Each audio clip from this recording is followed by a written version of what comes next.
d'arrêter, c'est glorieux. Amen. Nous avons tout en fait. Nous n'avons plus le droit de nous plaindre. Nous avons Jésus qui veut dire sauveur. Nous avons Emmanuel qui veut dire Dieu est avec nous. Donc Jésus est avec nous. Dieu est avec nous. Oh Dieu, oh merci Seigneur. Dieu est avec nous. Et nous avons son esprit, en fait le Saint-Esprit. Nous avons la Trinité avec nous. Et nous avons son royaume. Nous sommes assis en Christ Jésus dans les lieux célestes. C'est pourquoi nous ne pouvons plus nous plaindre. Parce que nous avons tout. Alléluia. Alléluia. Alléluia. Jésus, je t'aime. Allez. Merci Seigneur. Amen. Sœur Patricia, que Dieu te bénisse. Amen. Que Dieu vous bénisse. Amen. Que bénisse chacun de vos vies. Chacune de vos vies. Amen. Que sa grâce surabonde dans vos vies. Amen. Nous avons l'abondance. Et Jésus est venu nous donner l'abondance. La joie que le Saint-Esprit nous procure, nous ne pouvons la trouver ailleurs. Non. Dis-moi où est-ce que tu peux trouver cette joie. D'autres se noient dans les alcools, croyant résoudre les problèmes en partant vider des casiers de bière, de whisky, alléluia, de champagne. D'autres se noient dans les femmes, croyant qu'en ayant plusieurs bureaux, plusieurs maîtresses, ça va résoudre leurs problèmes. Amen. Ils fuient le foyer conjugal pour se retrouver dans les bras d'une autre, croyant que cette dernière est la solution à leurs problèmes. Alléluia. D'autres prennent leur travail pour résoudre leurs problèmes. Ils s'enferment dans leur bureau. Amen. Ils ont même peur de rentrer chez eux à la maison. Alléluia. Chacun veut trouver une solution à son mal. Mais laissez-moi vous dire que le mal de l'homme, c'est l'absence de Dieu. Et pour résoudre ce mal, il faut que Dieu renaisse de nouveau dans nos cœurs. Qu'il prenne la place. Il n'y a pas de solution ailleurs. Où est-ce que tu vas aller trouver une solution? D'autres se confient en des féticheurs, en des marabouts. Amen. D'autres se confient à des esprits pour leur protection. Mais sachez une chose, qu'en dehors de Christ, il n'y a pas de protection. La Bible dit que si Dieu ne bâtit, celui qui bâtit, bâtit en vain. Il est le socle et la base de toutes choses. En fait, il est le commencement de la vie. Genèse chapitre 1 dit au commencement Dieu. Tu ne peux rien faire sans lui, puisqu'au commencement, Dieu. Mais nous voulons enlever au commencement Dieu et mettre au commencement les fétiches, au commencement les marabouts, au commencement les démons. Non, les sorciers, non. Au commencement, Dieu. Je t'aime, Seigneur Jésus. Amen. Au commencement, Dieu. Et ce matin, je bénis que cette grâce surabonde dans ta vie. Alléluia. Que ce qui est dans ton cœur, que l'Éternel vienne masser ton cœur. Amen. Par l'huile de joie. Amen. Par l'huile de joie, qu'il masse ton cœur. Qu'il te redonne le sourire. Qu'il te redonne la joie. La joie de Dieu. Je te communique ma joie. Moi, j'ai la joie à distribuer ce matin. Je te communique ma joie. Amen. La joie ne doit pas être fonction des événements que tu traverses. Mais la joie est fonction du Saint-Esprit qui te remplit. Amen. Nous allons continuer. Vous pouvez vous asseoir. Amen. Celles et ceux qui sont en ligne, que Dieu vous bénisse abondamment. Nous allons passer un petit moment dans la parole de Dieu. Amen. La parole construit. La parole bâtit. La parole relève. La parole aussi détruit. Par la parole, quelqu'un peut se suicider. Par la parole, quelqu'un peut se tuer. Par la parole, une âme braquée sur toi, par la parole, tu peux amener cette personne à revenir à la raison. Amen. Juste par la parole, la bonne parole. C'est par la parole, ce que tu libères, que tu seras jugé. Amen. Amen. Mais pour nous autres, la parole de Dieu ne nous condamne pas, elle nous libère. Elle nous redonne la vie. Si l'arme de Satan est braquée sur toi, la parole de Dieu va le dissuader d'appuyer sur la gâchette. Amen. Que Dieu nous bénisse abondamment. Nous sommes en train de traiter un thème que je t'ai dit, ça va être très long. En fait, c'est un thème de la vie, hein. Mais je m'arrêterai là où le Seigneur me dira, c'est bon. Amen. Le boss, c'est Jésus. Le boss, c'est le Saint-Esprit. Le boss, c'est Dieu. Le thème de l'enseignement, c'est la parole. La sémence, c'est la parole de Dieu. Parce que quand tu mets une graine en terre, il faut qu'elle pousse, qu'elle germe, qu'elle porte des branches et qu'elle porte des fruits. La parole de Dieu fait le même effet dans nos vies si nous y attachons sincèrement. Toute parole de Dieu relâchée est un ordre. Amen. Quand Dieu parle, ça devient un ordre. C'est pour cela que tu ne peux pas discuter la parole de Dieu. C'est un ordre. Soit tu l'acceptes ou tu la rejettes. Et Jésus, je l'aime parce qu'il ne force personne. En Deutéronome, je crois, il a dit, je mets la vie et la mort. Mais je te conseille de choisir la vie. Alléluia. Adam avait choisi la mort en mangeant le fruit de l'arbre de la connaissance du bien et du mal.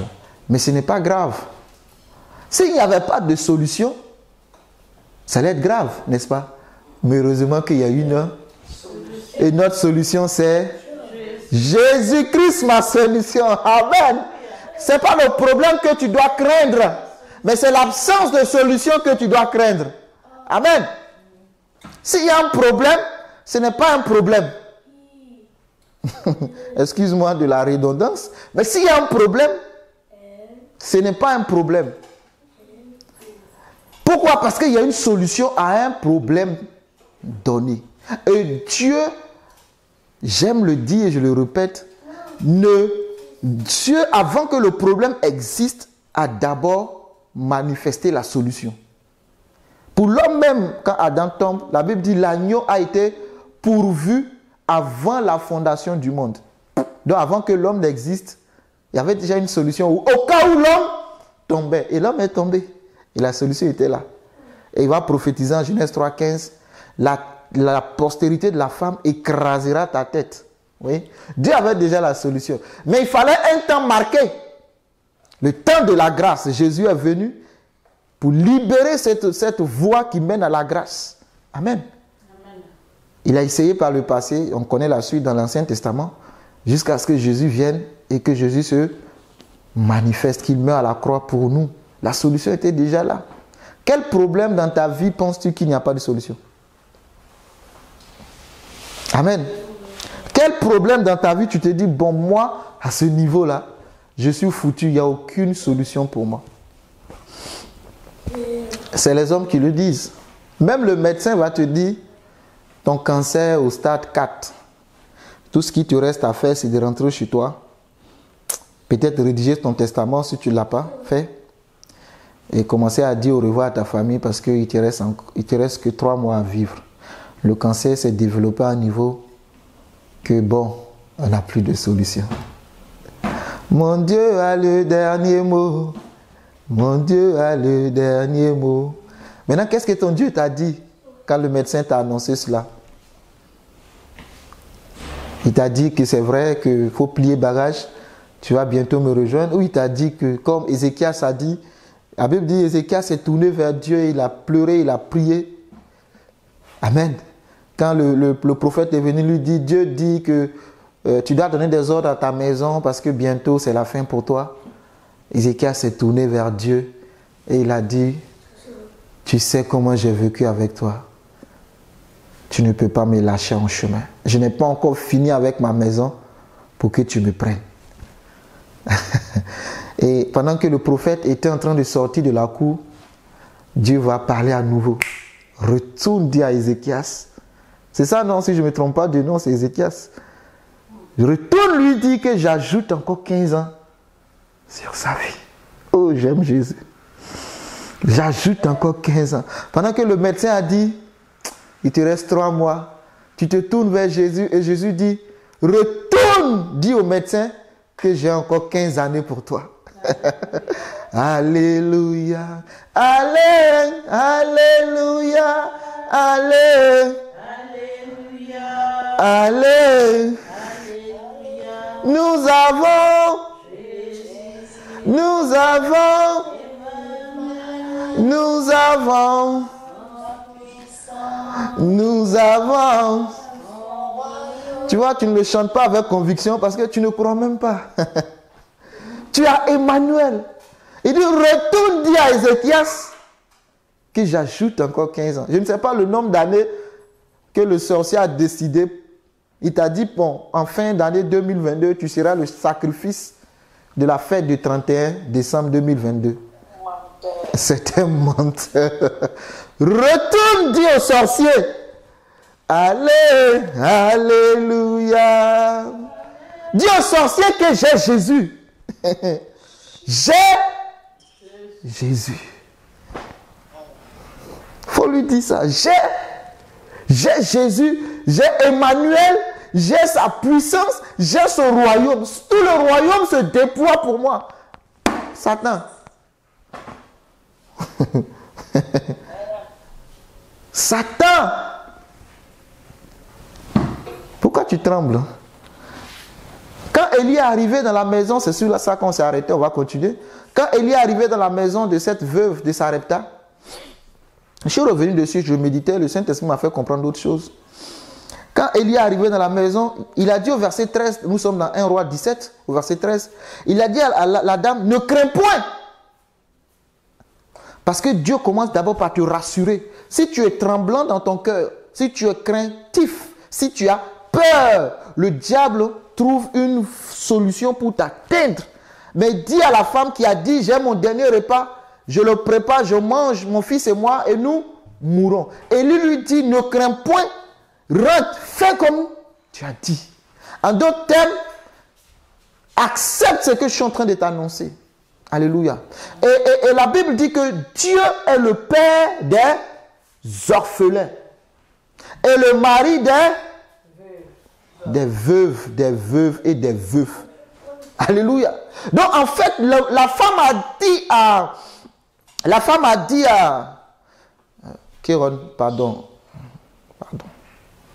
La femme a dit à... Pardon, Élisée a dit à la femme, c'est mon dernier repas. Et j'ai compris que la présence d'Élie, pas Élisée, la présence d'Élie dans la maison de cette femme symbolisait la présence de Dieu. Or, cette femme est veuve.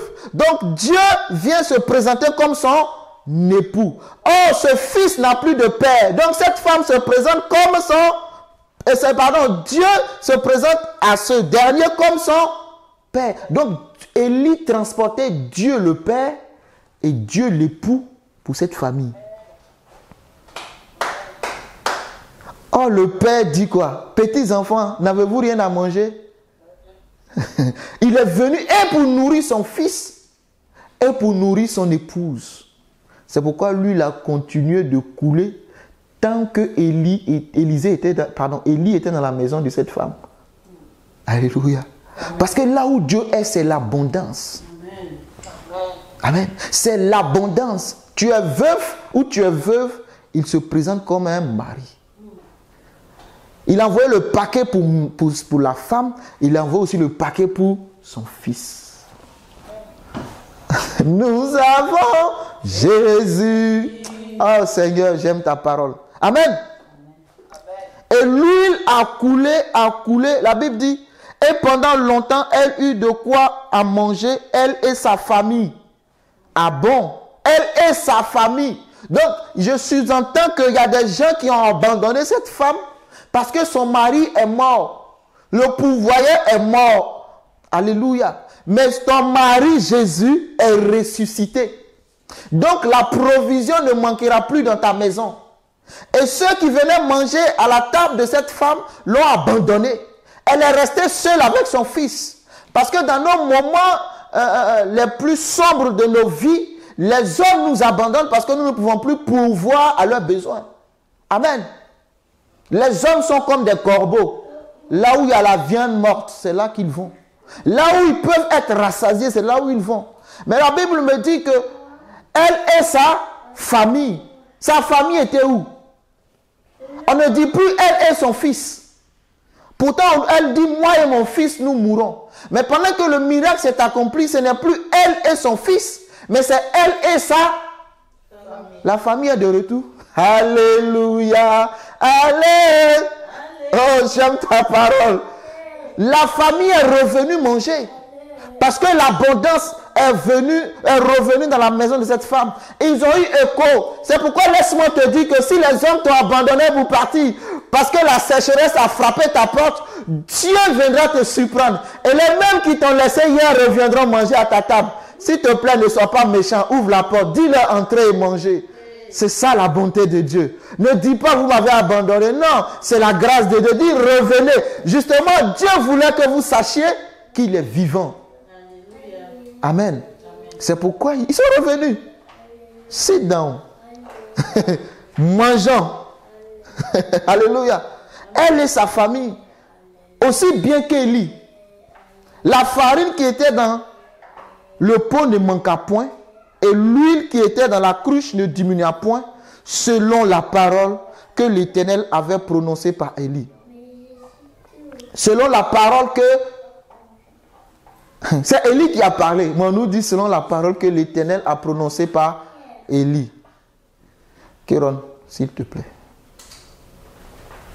Amen. Amen. Et il y a des gens qui écoutent ce que j'enseigne et qui disent que la vie d'aujourd'hui et la parole de Dieu sont deux choses différentes.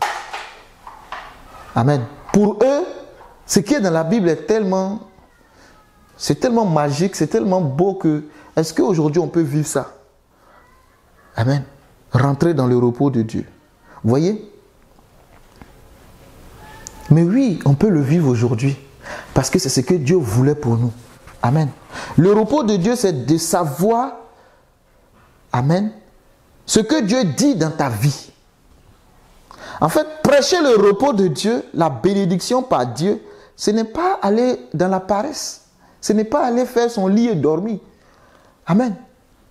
Si je te dis que Dieu va te bénir et tu rentres chez toi, tu fais ton lit et que tu dors, je suis désolé.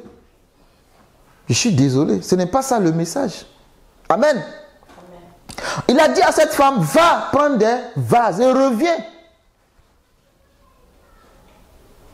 C'est ce qu'Élisée, parce que Élisée aussi a fait un miracle pour une autre femme.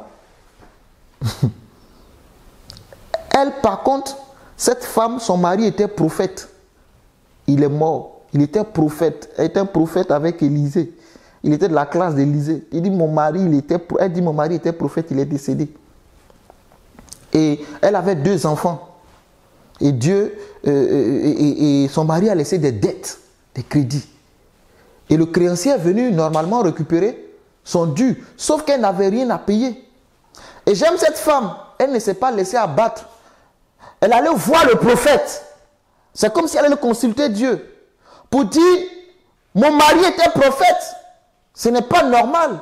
Il est mort, il a laissé des dettes. On vient me prendre ce qui me reste, mes 2 enfants. Élisée lui dit, va. Quand tu es à la maison, elle dit un peu d'huile. Il dit, c'est un peu. Un peu, c'est beaucoup pour Dieu. Un peu. Le peu que tu as, Dieu peut le multiplier. C'est de ça que je prêche. Ce n'est pas la paresse. Et elle est partie. Elle allait voir. Il dit, va voir, prends des vases, des pots chez les voisins, les voisines. Trouve. Et la Bible nous renseigne que quand elle verse, elle trouve des pots, l'huile coule. Elle met, l'huile coule. Elle met, l'huile coule. Qu'est-ce qui fait couler l'huile? C'est la parole. Dieu peut te faciliter ta vie. Je ne dis pas Dieu peut te rendre paresseux. Dieu peut t'accélérer en fait par sa parole libérée, prononcée. Pourquoi? Regardez, l'homme même n'est que l'œuvre de la parole de Dieu. Genèse 1, 26, 27. Faisons l'homme à notre image. C'est une parole libérée.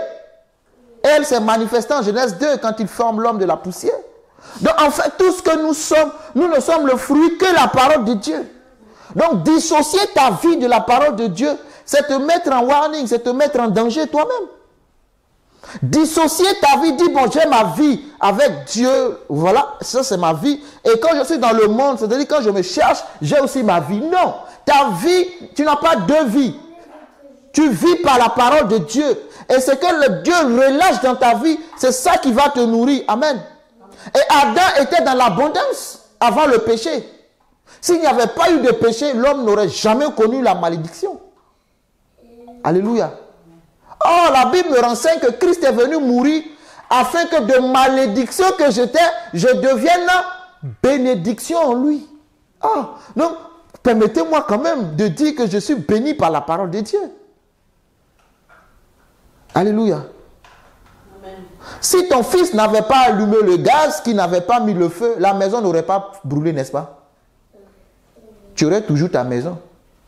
Mais parce qu'il a mal manipulé le gaz, la maison a pris feu.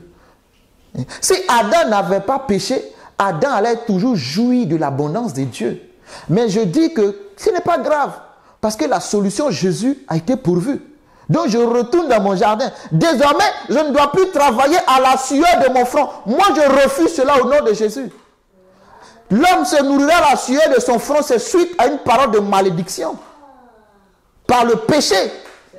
Maintenant, si toi, tu veux continuer de souffrir, vas-y souffrir. Alléluia. Mais moi, je ne souffrirai plus comme si j'étais sous la malédiction. Je ne veux pas dire que je ne travaillerai plus, mais je ne souffrirai plus. Je refuse de souffrir. Alléluia. Parce que la Bible me dit en Somme 127 qu'il en donne autant à ses bien-aimés, même quand ils sont couchés. Je refuse. Je cherche plutôt la semence qui est la parole de Dieu. Parce que quand Dieu va relâcher sa parole, cette parole va ouvrir les cieux en ma faveur. Alléluia. Et partout où j'irai, l'abondance de Dieu me localisera. C'est pourquoi partout que j'arrive, la grâce de Dieu est dans ma vie. Alléluia. Dieu ouvre les portes. Apprends à compter sur Dieu. Mais lève-toi, va avec ta dabe et ta machette au champ. Pour à la fin du mois avoir que, je ne sais même pas, 500 euros. Alléluia. Mais lorsque Dieu relâche sa parole, elle t'introduit dans l'abondance. Il a relâché sa parole dans la vie de cette veuve de Sarepta. Elle est rentrée dans l'abondance. Il a relâché sa parole dans la vie de cette femme qui a perdu ses 2 enfants. Non seulement elle a été restaurée, elle a retrouvé ses 2 enfants. Elle est devenue une femme d'affaires. Elle a commercialisé l'huile. Qui vous a dit que Dieu n'aime pas l'abondance? La pauvreté est une malédiction. Alléluia. La pauvreté est une malédiction. Il faut retrouver son repos en Christ. Alléluia. L'homme lui-même est la conséquence de la parole de Dieu. Amen. C'est Dieu qui a fait l'homme. Et en Genèse 2, Dieu fait quoi? Dieu prit l'homme et le plaça dans le jardin d'Éden. Donc en quoi est-ce que ça doit être différent de ta vie d'aujourd'hui? Dieu te prend et il te place dans ton jardin. Il faut que tu sois dans ce... Et il dit quoi à l'homme?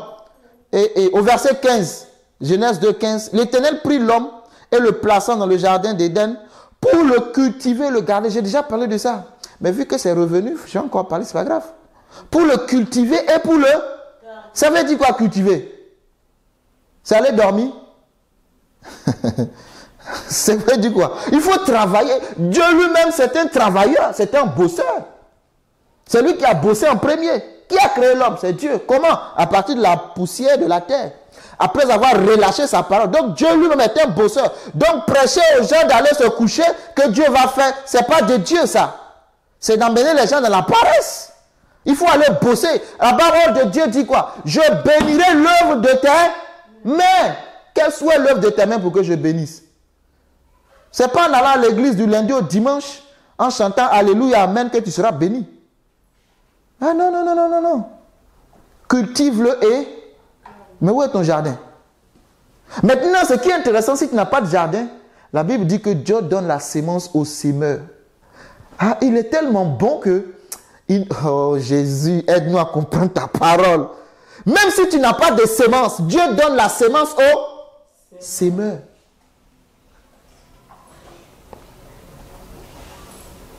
Si tu es paresseux, c'est pour toi, hein. N'utilise pas la parole de Dieu pour être paresseux. Parce que Dieu dit à Adam, cultive-le et garde-le.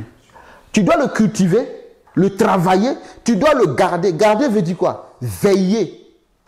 Tu dois faire attention. Tu dois observer, remarquer. S'il y a des choses qui ne sont pas dans le cahier de charge, il faut les enlever. Il faut tailler les fleurs. Il faut tailler ton jardin. Il faut lui donner une belle forme. Il faut le cultiver. Alléluia. Cultive ton jardin, garde-le. Amen. Amen. Ça, c'est la parole. Ce qui te garantit, ce que Dieu, pardon, je répète, ce que Dieu dit, c'est ce qui te garantit la providence divine. Ce n'est pas ce que tu fais. S'il n'avait pas dit à Adam, j'ai fait un jardin, je te place, Adam va travailler combien d'années pour se faire un jardin? Alléluia. Ce qui garantit le succès de ta vie, ce n'est pas tes efforts de muscles, mais c'est la parole de Dieu relâchée. Mais puisque, regardez, quand la parole de Dieu est relâchée, merci Saint-Esprit, je vais dire ça autrement. Tu peux aller au champ. Peut-être que beaucoup en ville aujourd'hui, l'exode rural, personne ne veut rester au village dans les champs. Ok, mais ce n'est pas grave. Je vais utiliser cette image-là. Tu peux aller au champ. On te donne une forêt, hein, un espace. Tu tailles, tu coupes les arbres, tu défriches. Tu mets le feu, tu brûles les herbes, n'est-ce pas? Tu fais tout propre, le terrain devient nu. Tu mets des graines de maïs ou du riz. Hein? Tu finis de mettre tout ça. Et tu retournes chez toi à la maison. Tu as travaillé, disons, 1 mois pour défricher et tout. 2e mois, tu as mis la semence. Et on annonce la sécheresse. Tu vas récolter? Je vous pose la question, tu vas récolter? Ta semence va germer? Pourquoi? Mais qu'est-ce qu'il faut? La pluie, c'est du fait de l'homme ou du fait de Dieu? Alléluia. La pluie, c'est du fait de l'homme ou du fait de Dieu? Qui envoie la pluie? Donc tu peux avoir tout fait et à la fin du mois ne rien récolter. Tu peux aussi avoir tout fait, ça pousse et les sauterelles viennent manger. Mais qu'est-ce qui va garder tout ça? Dieu va relâcher sa parole, la pluie, qui va descendre dans ton sol pour arroser ta semence. Et à partir de là, la semence va pousser et porter des fruits. Maintenant, même si la pluie ne tombe pas, parce que dans le jardin, la pluie n'était pas encore tombée, mais la Bible dit qu'une vapeur sortait. J'aime trop ta parole, Jésus. Regardez, Isaac. Isaac veut aller en Égypte pendant la sécheresse. Dieu dit, reste à Guérar. Et la Bible me dit que Isaac sème cette année-là, il récolte 100 fois plus que les autres années où il y avait la pluie. Vous comprenez ça comment? Qui a multiplié ça? C'est de ça que je suis en train de te parler. Est-ce qu'Isaac a dormi? Non. Isaac a cultivé, il a travaillé. Et le fruit de son travail a été multiplié par 100. C'est de l'accélération divine. C'est ça quand on reçoit. Dieu a dit quoi, Isaac? Reste à Guérar. Hein? Attends que je retrouve la référence. Je suis en train de partir comme ça. Saint-Esprit, aide-moi. Amen. Il faut que je te lise ça. Oui. Reste à Guérar. Parce que à l'époque, quand il y avait la famine, tout le monde descendait en Égypte. C'est en Égypte qu'on trouvait à manger. Hein? Et le peuple d'Israël s'est retrouvé en Égypte comment? Parce qu'il y avait la famine par Joseph qui a été envoyé. Et ensuite, ses parents vont aller. Donc, quand ils sont retrouvés en Égypte, c'est parce qu'il y avait la famine dans tout le monde. Amen. Hein? Je crois que c'est dans Genèse. Non, c'est important, je vais te lire ça. Reste à Guérar.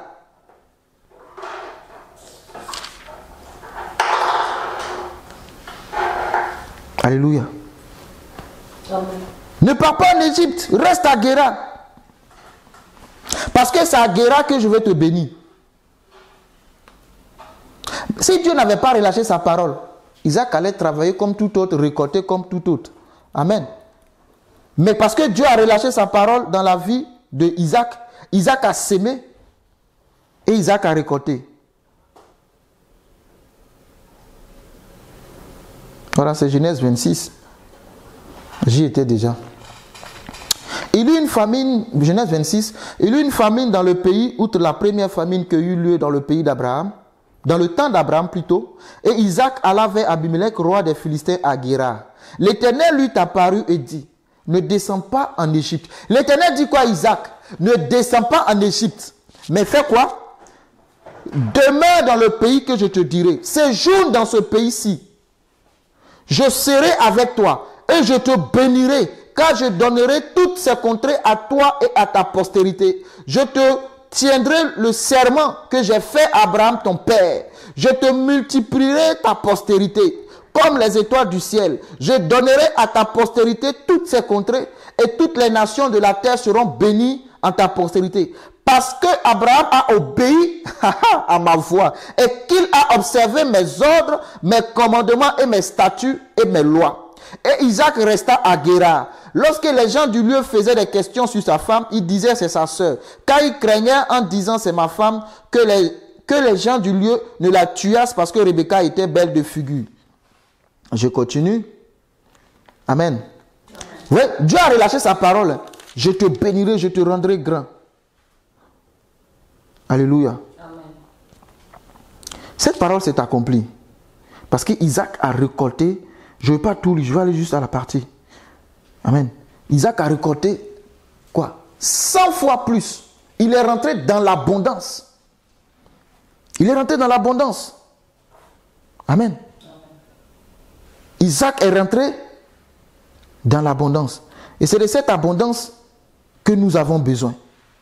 Cette abondance qui est relâchée par la parole de Dieu. Isaac a récolté 100 fois plus que les autres années. Laissez-moi vous trouver ça rapidement et je vais continuer. C'est des textes que je n'ai pas prévus. Mais quand tu prêches, il faut laisser le Saint-Esprit conduire les choses. Amen. Nous, on peut avoir une ligne, mais par moment, le Saint-Esprit peut t'inspirer à relâcher une parole pour quelqu'un. Alléluia.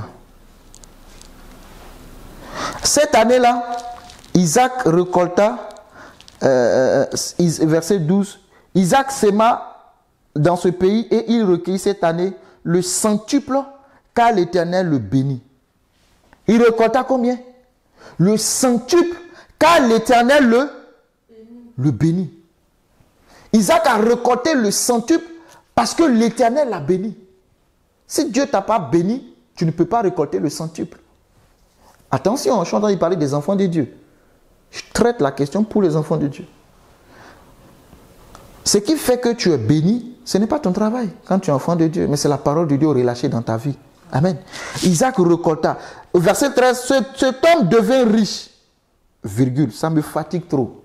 Et il alla s'enrichissant de plus en plus jusqu'à ce qu'il devint fort riche. Cet homme devient riche, virgule. Il alla en s'enrichissant jusqu'à ce qu'il devienne fort riche. Ça veut dire quoi, fort riche? Ça veut dire quoi, fort riche? Il est devenu riche. Il est devenu fort riche.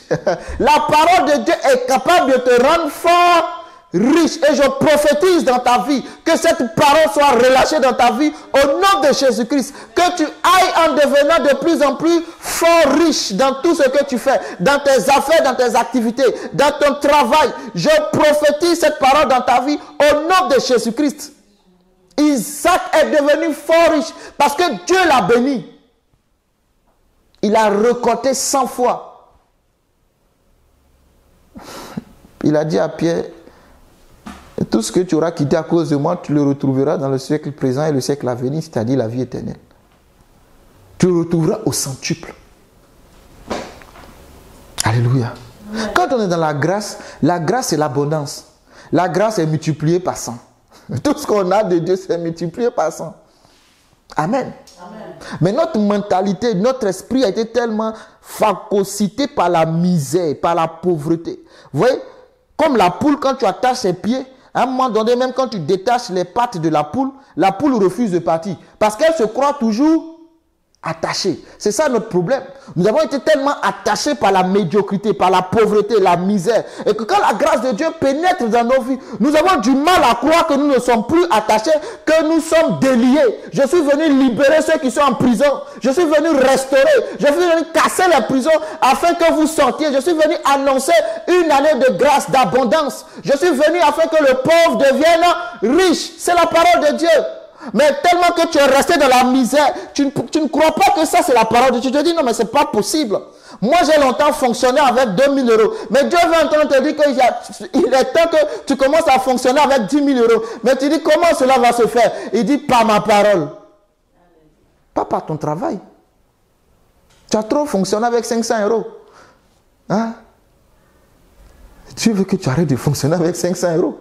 Commence à fonctionner avec 5000 euros. 10 000 euros. C'est la parole de Dieu. Mais est-ce que c'est seulement ton travail? Tu peux y aller par ton travail. Mais moi, je préfère croire à la grâce de Dieu. La grâce de Dieu me suffit. Quand la grâce de Dieu est là, c'est pas que c'est facile. Je ne sais pas comment vous l'expliquer. C'est pas que c'est facile. Mais même quand c'est difficile, tu te rends compte que c'est facile, en fait. Alléluia. C'est ça la grâce de Dieu. Tu prends les escaliers. C'est difficile, hein? Mais dans les escaliers que tu prends, tu trouves une joie. En fait, c'est ça la grâce de Dieu. Même dans la difficulté, tu as une joie. Tu te dis, ce n'est pas facile, mais Dieu est avec moi. Je vais y arriver. C'est ça la grâce de Dieu. Pendant que les autres abandonnent, renoncent, se retournent, disent que ce n'est pas possible. Toi, tu dis, oui, c'est difficile, c'est vrai, mais je vais y arriver parce que Dieu est avec moi. Alléluia. Amen.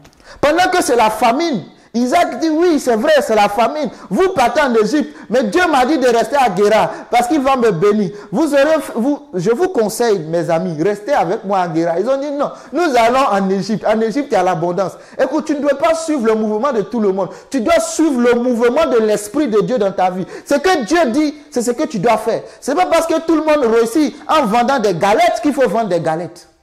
Qu'est-ce que Dieu t'a dit, toi? Est-ce que tu dois aller en Égypte? Le problème de nous les Africains, c'est ça. Venus en Europe, nous suivons le mouvement de tout le monde. Ah, ils ont fait comme ça a marché. Ici, là, si tu ne fais pas comme ça ne marchera pas. Oh. Dans ce pays-ci, tout le monde fait comme ça. Oh. Toi, tu veux dire quoi? Tu crois en Jésus? Laisse à faire de Jésus un peu. Hein. Dans ce pays-là, tout le monde est menteur. Tout le monde est voleur. C'est toi qui aimes dire la vérité, mais tu vas pourrir ici. Amen. Tu veux avoir les papiers? Tu es en train de dire la vérité là-bas? Toi, tu ne sais pas ce qu'on appelle... Bon, je ne vais pas loin. Tu connais mieux que moi. On continue. Alléluia. Mais il faut dire, je suis différent. Pourquoi? Parce que je suis dans le royaume. Le royaume de Dieu est assez responsable pour prendre soin de moi. Si un ambassadeur est envoyé dans une nation, la nation est assez responsable pour prendre soin de l'ambassadeur. L'apôtre Paul dit que nous sommes des ambassadeurs. Ah, si tu ne portes pas le manteau d'ambassadeur, tu ne seras pas assisté. Amen. Bah, si tu n'as pas le manteau d'ambassadeur, moi je suis dans ce pays, je ne suis pas ambassadeur. La Côte d'Ivoire ne m'a jamais envoyé de l'argent pour dire on va te soutenir en tant qu'ambassadeur. Je ne sais même pas si j'existe. N'est-ce pas? Mais l'ambassadeur de la Côte d'Ivoire en France, on sait qu'il est là. Le pays pourvoit. Pourquoi? Parce qu'il porte le titre, il porte le manteau d'ambassadeur. Pourquoi? Parce qu'il est envoyé, il a sa lettre de créance. Mais Dieu aussi nous a envoyés sur cette terre. Et nous portons le manteau d'ambassadeur. Pourquoi nous avons à nous soucier? Le royaume qui nous a envoyés prendra soin de nous. Mais le royaume ne te connaît pas parce que tu ne te soucies pas du royaume. C'est pour cela que tu patauges, tu nages pour trouver ta voie. Mais commence à porter le manteau de l'ambassadeur. L'ambassadeur travaille pour le compte du royaume. Non pas pour son intérêt, mais pour l'intérêt du royaume. C'est là où ça bloque, là où ça coince. C'est que nous ne travaillons pas pour le royaume. Nous travaillons pour nous-mêmes. Mais aussi longtemps que nous travaillons pour nous-mêmes, le royaume ne peut pas répondre à nos attentes. Alléluia. Ça rejoint Matthieu 6. Recherchez premièrement le royaume des cieux et la justice de Dieu. Et tout le reste vous sera donné par-dessus. C'est la même chose. C'est ce que fait l'ambassadeur. Il cherche les intérêts de sa nation. Et chaque fin du mois, son virement est fait. Tout ce dont il a besoin pour vivre arrive. Quoi? La parole. Qu'est-ce qui fait ça? La lettre de créance qu'il reçoit du président. S'il n'a pas été nommé ambassadeur, il va longtemps jeûner et prier. Aucune offrande, aucun virement ne viendra du pays. Il va jeûner, prier. 3 jours de jeûne sec. 40 jours de jeûne sec, 50 jours de jeûne sec. Rien ne se passera. Est-ce que nous, en tant qu'enfants de Dieu, nous ne comprenons pas? Amen. Nous ne comprenons pas ça. Non. Ce qui nous bénit, c'est la parole de Dieu relâchée. Ce n'est pas tes jeûnes et prières qui te bénissent. Non, non, non, laisse-moi te choquer. Ce ne sont pas tes jeûnes et prières qui te bénissent. Mais c'est la parole de Dieu relâchée dans ta vie. Maintenant que cette parole est relâchée, Dieu va te dire ce qu'il faut faire. Ma copine a fait 3 jours de jeûne. Ça a marché pour elle. Moi aussi, je m'avais fait 3 jours de jeûne. Elle Esther a fait 3 jours de jeûne avec son peuple. Moi aussi, je m'ai fait 3 jours de jeûne. Ça va marcher. Tu vas devenir sec. Aucun homme ne te voudra. Tu vas devenir sec comme bois de placali. Amen. Personne ne te prendra. Tu vas finir toute la petite chair qui est sur toi. Tu vas devenir skinny. Tout le monde n'aime pas skinny. Nous les Africains, on n'aime pas skinny. Alléluia. Si tu aimes skinny, il faut changer de coin. Voilà où les hommes aiment. Amen. Merci Seigneur. Nous continuons. C'est bon? C'est bon? Tu suis le mouvement? Amen. On peut continuer? Donc la parole de Dieu fait naître la nourriture dans ta vie. C'est elle qui est la sémence. Luc 8, c'est notre texte de base. Verset 12, il dit, ceux qui sont sur le long du chemin, lorsque la parole tombe, le diable vient prendre. Donc quand ta sémence est mise en terre, les sauterelles, les criquets, le hasi, le gazam, ils viennent pour prendre ta sémence. Vous voyez, quand tu mets la sémence en terre, il faut veiller. Les perdrix vont venir déterrer. Mais quand Dieu va relâcher ta parole dans sa vie, il va menacer le dévoreur. Parce que tu obéis au principe divin. Au principe divin. Mais le problème de l'homme aujourd'hui, c'est la loi, la conscience du péché. La conscience du bien et du mal. L'homme se dit, je dois faire des efforts pour mériter. Ce qui est normal. L'homme se dit, moi, je dois tout le temps faire des efforts. Tout ce que je fais, tout ce que je veux, il faut que je l'obtienne par mes efforts. Ce n'est pas mauvais, tu peux tout obtenir par tes efforts. Mais quand tu es enfant de Dieu, tu dois rentrer dans le repos de Dieu et Dieu va relâcher sa parole dans ta vie. C'est ce que le diable nous fait croire. Si nous mangeons le fruit de l'arbre de la connaissance du bien et du mal, nous serons comme Dieu. Tout va fonctionner à partir de nous. Nous allons être indépendants, nous allons être libres. Nous n'aurons plus besoin de Dieu. Nous allons être comme Dieu. Or, quand tu es Dieu, tu n'as plus besoin de personne. Et c'est comme ça que l'humanité vit aujourd'hui. Les hommes vivent comme Dieu parce qu'ils sont maîtres de leur propre vie. Quand tu es maître de ta vie, tu es comme Dieu, en fait, à ta manière. Dieu n'a plus de mots à te dire. Les hommes commencent à troquer, à changer même ce qui est... Que Dieu nous aide. Amen. À décider comment l'homme maintenant doit vivre. Que l'homme doit coucher avec l'homme. La femme peut coucher avec la femme. C'est normal. On ne sait pas crier. C'est comme tu crains. Tu n'as pas créé le téléphone. Pour mieux l'utiliser, va consulter le manuel. Mais tu décides autrement. L'homme décide les choses. L'homme ne veut plus de Dieu. Lui, il est Dieu. Amen. L'homme veut s'affranchir lui-même par ses propres efforts. Dieu dit, tiens, avec Moïse, la loi est venue par Moïse. Ça marchait? Non. L'homme même de la loi, là, il est mort dans le désert. Il n'est même pas rentré à Canaan. Ça n'a pas marché. Ça ne fonctionne pas. Ça ne fonctionne pas. On sait comment ça s'est terminé avec Moïse. C'est pour cela que Dieu maintenant dit, ok, cette histoire avec les efforts pour être sauvé ne marche pas. Jésus, il faut partir. Et Jésus est venu mourir pour nous. Amen. Jésus est venu mourir pour nous. Son Fils unique est mort pour nous restaurer dans notre position initiale. Et mieux, Jésus dira, sans moi, vous ne pouvez rien faire. Jean 15, verset 5. Sans moi, vous ne pouvez rien faire. Il dit quoi? Verset 5. Je suis le cep et vous êtes les sarments. Celui qui demeure en moi et en qui je demeure porte beaucoup de fruits. Car sans moi, vous ne pouvez rien faire. Mais l'homme continue de croire qu'il peut tout sans Dieu. Je suis le cep et vous êtes les sarments.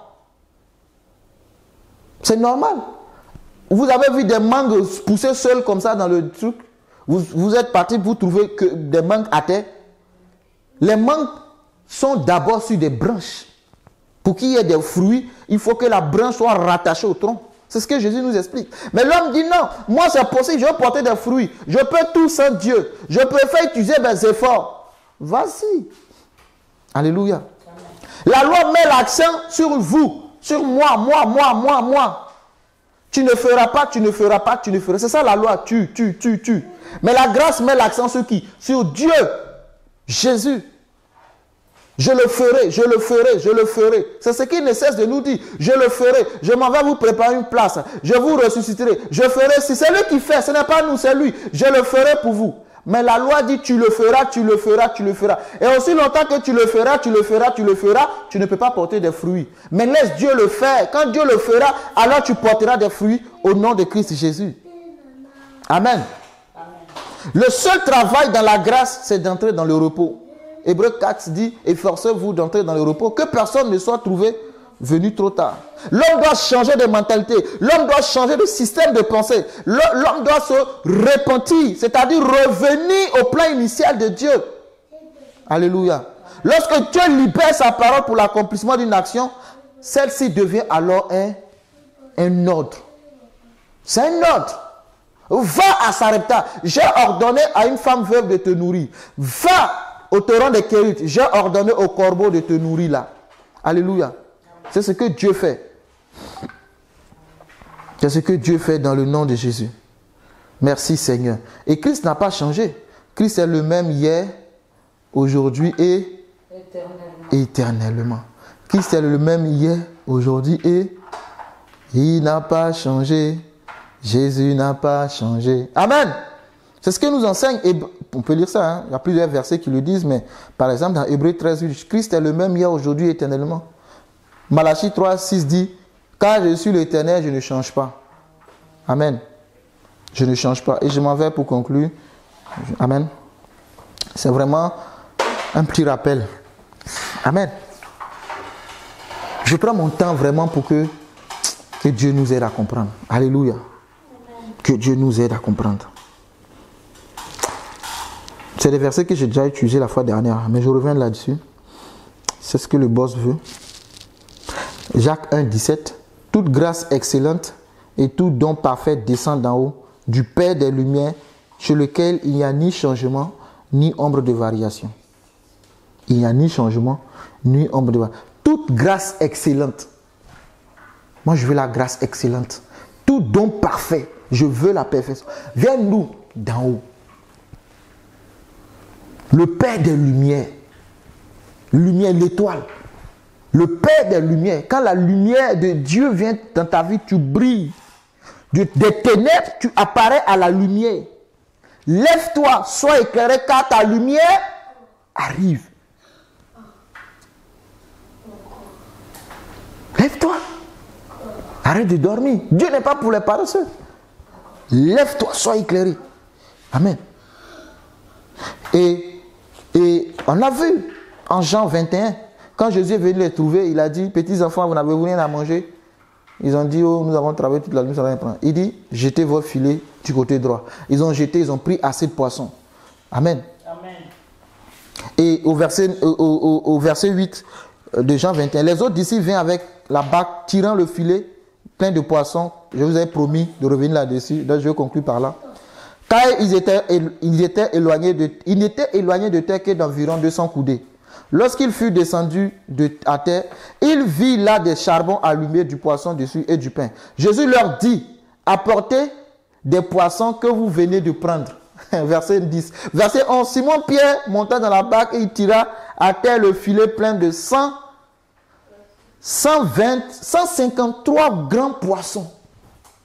153 grands poissons. Des gens qui ont travaillé toute la nuit sans rien prendre. La Bible précise 153 gros poissons. Je déclare que Dieu t'amène de gros poissons au nom de Jésus. Que dans ton entreprise, Dieu t'envoie de gros contrats. Dieu est le Dieu de l'abondance. Celui qui n'aime pas la bénédiction n'aime pas Dieu. Parce que Dieu aime la bénédiction. Dieu est bénédiction. Amen. Alléluia. Jésus leur dit, venez manger. Et que chacun des 10, venez et mangez. La première fois, ils ont péché en Luc 5, ils n'ont pas mangé. Hein. Ils ont tout laissé pour suivre Jésus. La deuxième fois, là, c'est la résurrection. Jésus dit, bon, cette fois-ci, là, je sais que vous me suivez déjà. Vous n'avez pas besoin de laisser votre nourriture. Vous allez, asseyons-nous et mangeons. Tu ne peux pas suivre Dieu et rester toute ta vie dans la famine. J'ai été jeune, j'ai vieilli. C'est le psalmiste qui le dit. Je n'ai pas vu le juste être abandonné, ni sa postérité mendier son pain. J'ai été jeune, j'ai vieilli, c'est-à-dire, il parle de là de toute l'expérience d'une vie. J'ai été jeune, j'ai vieilli, parce que David savait que même derrière les animaux, quand il n'était pas encore roi, Dieu prenait soin de lui. J'ai vieilli, je n'ai jamais vu le juste être abandonné, ni sa postérité mendier son pain. La première fois, vous avez laissé vos poissons pour me suivre. Mais cette fois-ci, mangez. Parce que vous me suivez déjà. Amen. Amen. Mangez. Qu'est-ce qu'ils ont fait? Aucun des disciples n'osait lui demander, qui es-tu? Sachant que c'était le Seigneur. Jésus s'approcha, prit le pain et leur en donna. Et il fit de même du poisson. C'était déjà la 3e fois que Jésus se montrait à ses disciples depuis qu'il était ressuscité des morts. La parole de Dieu te donnera le pain et le poisson. Amen. Amen. Je vais t'inviter à croire que c'est possible avec Dieu. Que Dieu ne te laissera pas toujours dans la faim. Amen. Non, mon Dieu ne me laissera pas toujours dans la faim. Oui, il y aura un moment où j'aurai faim, mais il y aura aussi un moment où Dieu me donnera le poisson et me donnera le pain. Pour conclure, Pierre, Jean et les autres compagnons, ils étaient là, ils n'avaient rien à manger. Et Jésus est venu. Ce n'est pas eux qui ont prié Jésus. Ce n'est pas eux. La Bible ne me dit pas qu'ils étaient en train de prier, à demander la présence de Dieu. Non, la Bible ne me dit pas ça. Mais je peux comprendre que Dieu se souciait d'eux. Dieu savait. Il dit, mais j'ai laissé des hommes, j'ai laissé des femmes. Ils m'ont suivi. Ils sont restés. Il faut que je parte prendre de leurs nouvelles. La Bible, c'est la 3e fois qu'il leur apparaît. Il vient les trouver, il dit, mes enfants. Le thème, j'ai expliqué. Il parle de relation père, notre père qui est dans les cieux. Il dit, mes enfants. Parce que vous avez un père. Votre père ne peut pas vous laisser dans la famine. Qu'est-ce qui a fait qu'ils ont mangé le pain et le poisson? Ce n'est pas forcément leur travail. Parce que la Bible me dit qu'ils ont travaillé sans rien prendre. Ils ont travaillé sans rien prendre. Amen. Mais quand Jésus est venu, il dit, jetez votre filet du côté droit. Il n'a pas dit, allez-y sur la terre sèche. Allez-y dormir, je vais faire pleuvoir le poisson pour vous. Non, il a dit, jetez, c'est travailler, jette le filet. Pierre dit, sur la base de ta parole, je jetterai le filet. Parce que la parole de Dieu va créer les poissons. Les poissons vont venir. Au nom de Jésus-Christ. Seigneur, merci pour les poissons que tu envoies dans nos vies. Ta parole relâchée ramène les poissons qui ont fui. Là où nous étions, vous savez, la grâce de Dieu va ramener dans ta vie tout ce qui t'a fui. La bénédiction qui t'échappe des mains. Je prophétise que la grâce de Dieu te les ramène au nom de Jésus. Que la grâce de Dieu te redonne de nouveaux contrats. Tu n'arrives plus à avoir des contrats pour ta société. Tu n'arrives plus à trouver un CDI, un travail. Je veux prier que la grâce de Dieu ramène toutes ces choses dans ta vie au nom de Jésus. Tu as longtemps travaillé, cherché, tu ne trouves pas. Mais Dieu, par sa parole, est capable de relâcher cette bénédiction dans ta vie. Et je veux prier le Père qui est dans les cieux. C'est notre Père. Il dit, donne-nous aujourd'hui notre pain quotidien, notre pain de ce jour. Écoutez, merci Saint-Esprit. Merci Saint-Esprit. Il dit, donne-nous. Quand on dit donne, ça veut dire quoi? Quand on dit donne, ça veut dire quoi? Je vous pose la question. Quand on dit donne, ça veut dire quoi? Donne-moi mon pain, ça veut dire quoi? Le pain est déjà disponible. Moi, c'est ce que la Bible me dit. Il dit, donne-nous aujourd'hui notre pain de ce jour. Donc, chaque jour, il y a le pain des enfants. Chaque jour, toi-même, tes enfants, chaque jour, tu vas à la boulangerie prendre du pain pour qu'ils mangent. Tu ne diras pas, il a mangé hier, pourquoi est-ce qu'il va manger encore aujourd'hui? Donne-nous notre pain de ce jour. Donne-nous, Seigneur, merci. Donne-nous notre pain de ce jour. Alléluia. Tu peux lever la voix et prier, dis Seigneur, oh, donne-moi mon pain de ce jour. Chaque jour, je veux mon pain. Je veux mon pain tous les jours. C'est ce que la Bible dit. Alors je prie ainsi, donne-moi mon pain, Seigneur. Pas le pain de la sueur, pas le pain de la pauvreté, pas le pain de la misère, mais le pain de l'abondance. Oh Jésus. Merci Saint-Esprit. Cette femme est venue voir Jésus pour que Jésus guérisse sa fille. Jésus a dit, on ne prend pas la nourriture des enfants pour le donner aux chiens. Oh, cabré, kata. On ne prend pas la nourriture des enfants pour le donner aux chiens. Tu me diras qu'il s'agissait d'une guérison. C'était quelque chose de spirituel. Je suis d'accord avec toi. Mais laisse-moi t'annoncer que la parole de Dieu, elle ne reste pas que dans le spirituel. Parce que cet enfant a été guéri. Cet enfant qui n'était même pas des enfants. Parce qu'il dit, on ne donne pas la nourriture des chiens, des enfants aux chiens. Mais cette femme, par la foi, a accepté que Dieu lui dit cette parole. Son enfant a été guéri. Oh, si tu peux simplement croire la parole. Si celle qui n'était pas parmi les enfants a reçu la guérison, alors ceux qui sont, oh Saint-Esprit, aide-nous. Alors nous qui sommes enfants, moi je refuse de continuer de souffrir, de manger que par la sueur de mon front. Seigneur, je m'attends à toi, à ta parole que tu relâches, et cette parole qui me bénira, cette parole qui me fera du bien. Merci parce que ta parole me fera du bien. Au nom puissant de Jésus, ta parole me nourrit, ta parole me restaure. Le diable ne volera pas cette parole que tu as mis à mon cœur. Oui, je ne serai pas celui-là que le diable vient pour piller. Il ne me pillera pas au nom de Jésus. Parce que la parole est en moi, elle demeure en moi et elle portera des fruits, Seigneur, au nom de Jésus-Christ. Merci Seigneur pour le pain de ce jour. Le pain de ce jour. Le pain quotidien. Merci Saint-Esprit. À toi toute la gloire, l'honneur, la puissance et la magnificence. Au nom de Christ Jésus. Alléluia. Ils ont mangé. Ils ont mangé. Ils ont mangé. Ils ont mangé. Hébreux 11, 12 dit, tu les rouleras comme un manteau et ils seront changés. Mais toi, tu restes le même et les années ne finiront point. Alléluia. Dieu reste le même. Si Dieu a nourri Pierre et ses compagnons, Dieu te nourrira. Si tu as travaillé des années sans rien avoir en retour, je prie que Dieu se souvienne de toi. Qui te restaure au nom puissant de Jésus-Christ. Là où tu as travaillé sans rien prendre, répare. Tous ceux qui te doivent, tous tes créanciers viendront te payer au nom de Jésus. Tout ce qui est ton dû, laisse la parole faire son effet. Tu rentreras dans ta bénédiction dans le nom puissant de Jésus. Seigneur, merci pour ta parole, Père. Merci Saint-Esprit de nous avoir bénis ce matin par ta parole. À toi la gloire, l'honneur, la puissance et la magnificence. Au nom de Christ Jésus. Amen. Que Dieu vous bénisse abondamment. Amen. On va s'arrêter là. Amen. Si vous avez une question, je vous laisse la parole.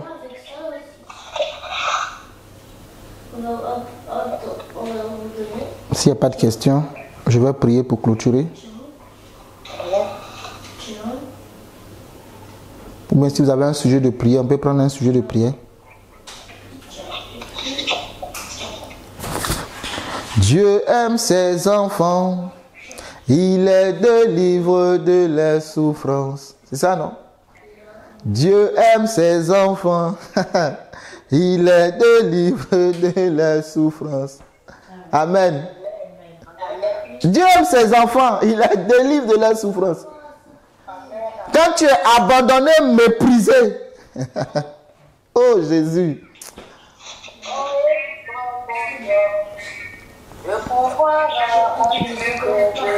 Dieu pourvoira à tous tes besoins.